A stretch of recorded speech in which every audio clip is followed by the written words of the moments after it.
Once upon a creepy, moonlit night in a small, quiet village, a young boy named Timmy was reading under his blanket with a flashlight. Timmy loved scary stories, especially those about vampires. Little did he know, a real vampire was lurking just outside his window. Count Dracula, the infamous vampire, had caught the scent of young Timmy's blood and decided that tonight, he would feast on the boy. Sneaking silently through the village, Dracula reached Timmy's house and slipped into the boy's room with ease. Timmy, hearing a rustling sound, peeked out from under his blanket and saw Dracula's shadow looming over him. "Ah, young and tender blood," Dracula hissed, baring his fangs. "You will make a fine meal." Timmy, though frightened, remembered all the vampire stories he had read.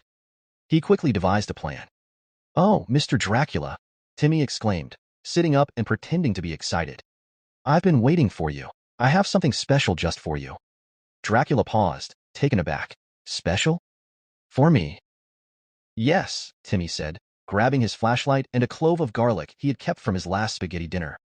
"I read that vampires love this special treat. But it's hidden in the basement." Intrigued and slightly confused, Dracula decided to follow the boy. Timmy led him downstairs, his flashlight flickering ominously, casting eerie shadows on the walls. As they reached the basement, Timmy pointed to an old, wooden chest in the corner.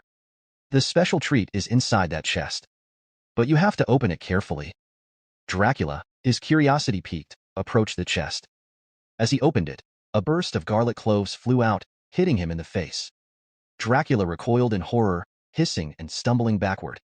"You tricked me," Dracula shouted, his eyes glowing red with anger. Timmy, however, was ready with the next part of his plan.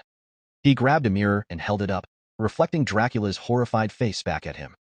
The vampire let out a terrified scream, covering his eyes. "I'm melting," Dracula wailed, though he wasn't actually melting.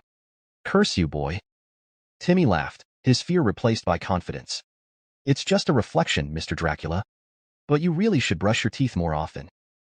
Dracula, humiliated and defeated, backed away, tripping over the scattered garlic cloves. As he stumbled toward the door, Timmy grabbed a spray bottle filled with holy water and gave Dracula a squirt. "Ow, ow," Dracula cried, fleeing up the stairs and out of the house. "I'll be back, boy. Mark my words." Timmy watched as Dracula disappeared into the night, his cape flapping wildly behind him. He couldn't help but laugh. "Next time, Mr. Dracula, bring a toothbrush." From that night on, Timmy became a local hero, known as the boy who outsmarted Dracula. And Dracula, well, he decided that maybe it was time to switch to a diet of tomato juice. And so, in the village, the legend of Timmy and Dracula became a favorite bedtime story, a mix of horror and comedy that reminded everyone that sometimes, brains are better than fangs.